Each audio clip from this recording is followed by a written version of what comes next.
Have you ever felt like a guest in your own life? Like each step you take is measured by someone else's expectations, each smile carefully crafted to avoid conflict, each decision filtered through a fear of disappointing others? Maybe you've spent years being the one who says yes, even when every cell in your body wanted to scream no. There is a particular kind of silence that grows in a life lived for others. It's not the peaceful kind, not the silence of early morning light or of snowfall. It's the heavy, invisible kind, the kind that wraps around your throat when you betray your truth for approval, the kind that follows you into rooms full of people, whispering, "You're not really here." You see, many of us were taught that love is earned, that to be seen, we must be useful, that to belong, we must become what others need, a caregiver, a peacemaker, a pleaser. And so we learn to perform. We become experts at it. We put on the mask, the persona as Jung called it, and forget that there was ever a face beneath. But behind the mask, something aches. A quiet grief begins to bloom. It shows up as fatigue that no sleep can cure. It appears in moments when you're alone and suddenly you don't know who you are anymore. Have you felt that? That strange emptiness when the roles fall away, when the children leave home, when the job is done, when the applause fades, and all that's left is silence. Not the absence of noise, but the absence of self.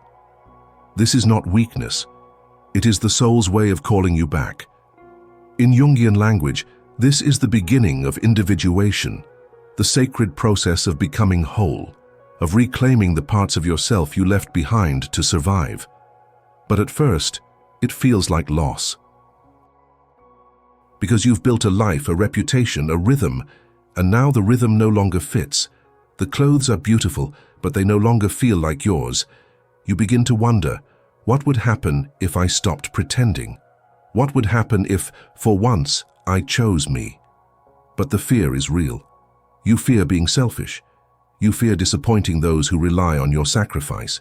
You fear that, without the roles you play, you might be nothing. Yet something ancient within you knows. You were not born to be an echo of others' desires. You were born to carry your own light. And so, the silence becomes sacred, a space where the soul can speak again, not with words, but with longings, with memories of who you were before the world told you who to be. Sometimes choosing yourself begins not with action, but with awareness. A single moment of truth, whispered quietly, "I can't keep living like this." No one hears it. No one claps, but the soul does. And that, my dear, is the first moment of return, the beginning of the unraveling and of the becoming. At first, it's subtle, a tension in your chest when you say yes to something you don't want, a heaviness in your shoulders that doesn't leave, even after rest, a quiet exhaustion that lives behind your eyes, even on days when nothing dramatic has happened. You tell yourself, "I'm just tired. It's just stress." But your body knows the truth. It has become the voice of the soul you've silenced for too long. You see, when we abandon ourselves, when we push aside our needs, our boundaries, our pain, the body becomes the last messenger.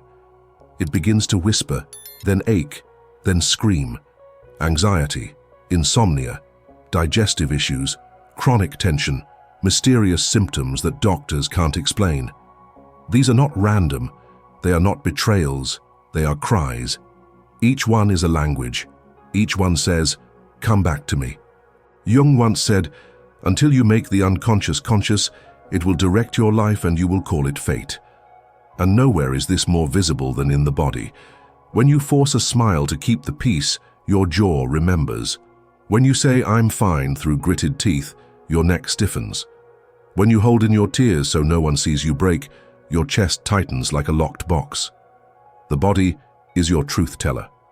It cannot lie, and it will not let you lie for long.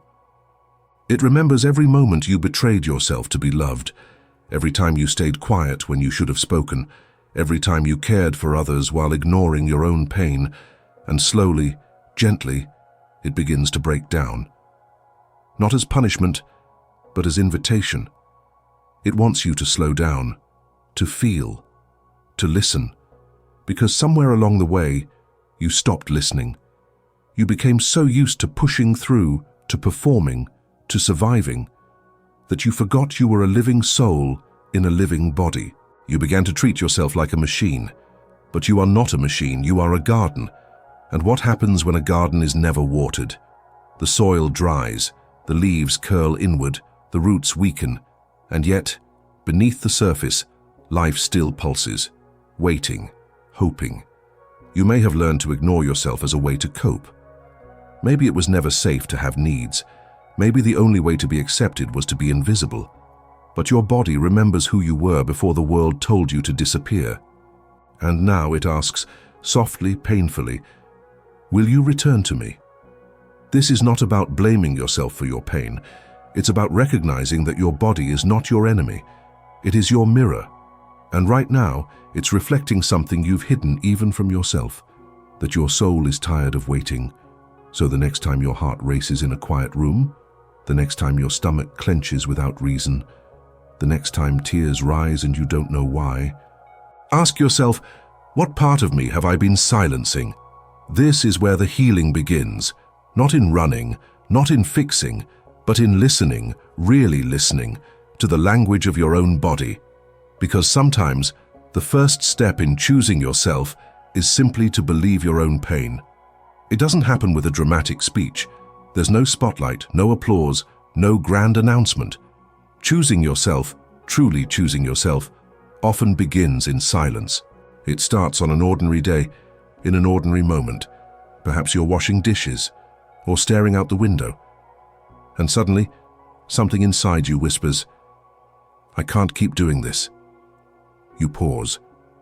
Not because you're certain of anything, but because, for the first time, you've allowed yourself to hear that voice, the one you've buried beneath responsibility, guilt, and fear. It's not the voice of rebellion. It's not loud, angry, or dramatic. It's quiet, tired, sacred. There's a kind of courage that doesn't roar. It simply refuses to disappear any longer. For years, you may have waited for someone else to choose you, to see your pain, to validate your worth, to save you from the loneliness of being forgotten. But the soul has grown weary of waiting, and now it turns inward. This is not selfishness, this is self-resurrection.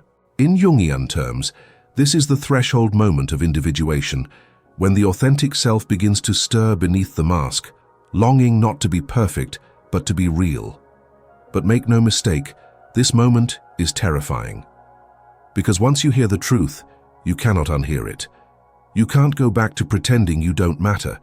You can't keep bending yourself into someone else's shape. And so, the journey begins with 1,000 tiny decisions. You say no to something you always said yes to. You leave a gathering earlier than usual. You pause before replying and ask yourself what you actually want.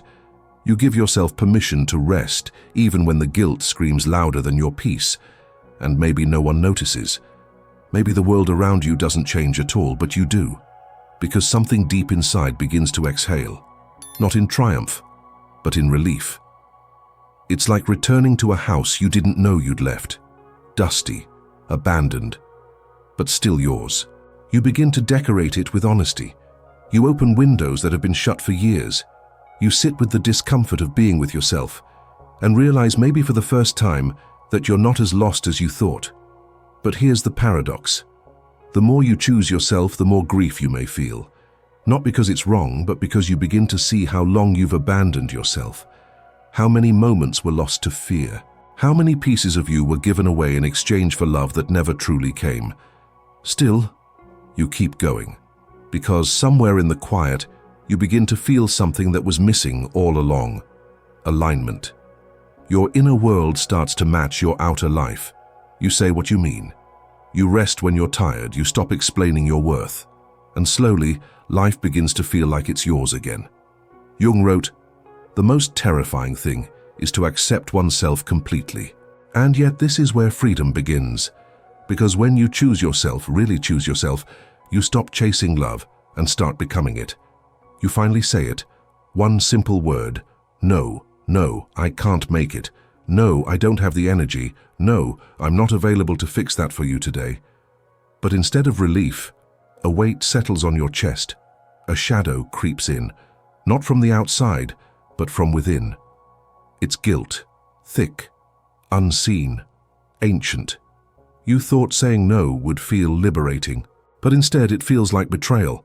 Why? Because for most of your life, your worth was tied to your willingness to say yes. Yes to the extra work. Yes to emotional labor.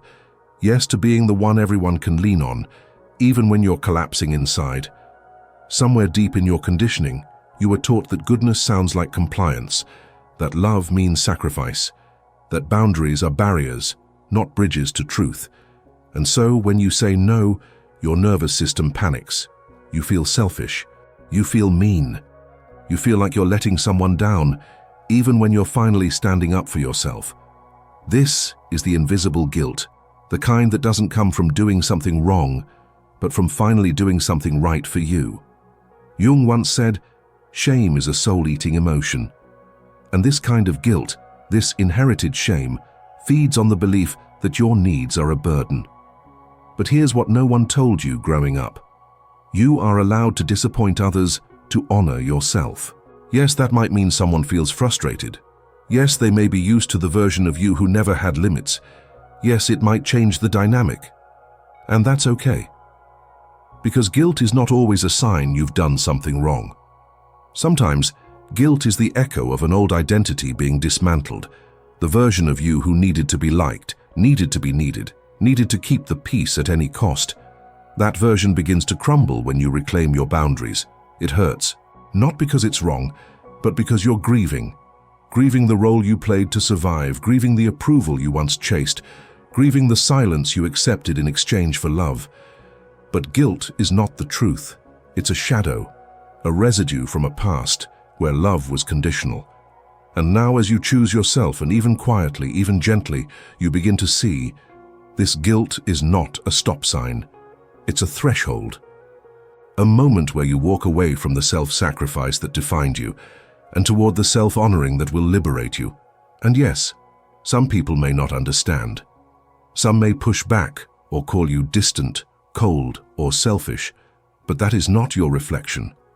That is their discomfort with your transformation. You are not abandoning them. You are returning to yourself. And the truth is, no one else can do that for you. No one else can grant you the permission you've been waiting for. Only you can. And when you finally realize that, when the guilt no longer defines your choices, you will begin to taste a freedom deeper than any approval could ever offer. There is a moment in every healing journey that feels more like dying than awakening.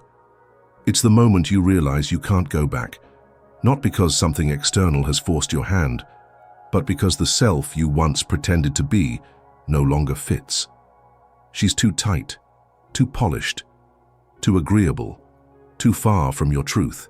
And even though that version of you helped you survive, helped you belong, avoid conflict, and feel seen, you begin to feel the quiet ache of wearing a mask for too long.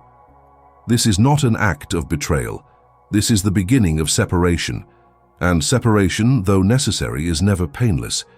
You might start to pull away from conversations that once felt comfortable. You might stop answering messages as quickly. You might cancel plans and not offer an excuse. Not because you don't care, but because something within you is breaking free. There's a grief here that no one talks about. A mourning not of someone else, but of the self you performed. You remember how often you smiled when you wanted to cry, how often you agreed when you wanted to scream, how often you shrunk, stayed small, played safe, all for the sake of harmony. And as you begin to say no, as you begin to choose differently, the world around you shifts. Some people pull away, some relationships unravel, some identities and career titles, family roles, even spiritual masks start to dissolve. And it feels like you're losing everything. But in truth, you're losing only what was never really yours. Jung reminds us, the most terrifying thing is to accept oneself completely, and that's what this is.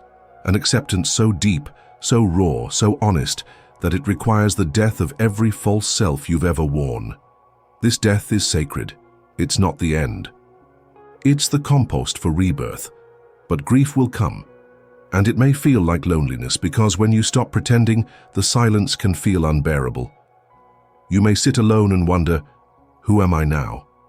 You may fear that without the version of you they loved, you are unlovable. You may fear that without your constant giving, you are no longer worthy. But none of that is true. You are not loved because of your sacrifices. You are loved because you exist, whole, human, and real. And the people who are meant to walk with you from this point on, they will love your truth, not your performance. Still, it hurts. Let that be okay. Let it hurt. Let it break. Let it go.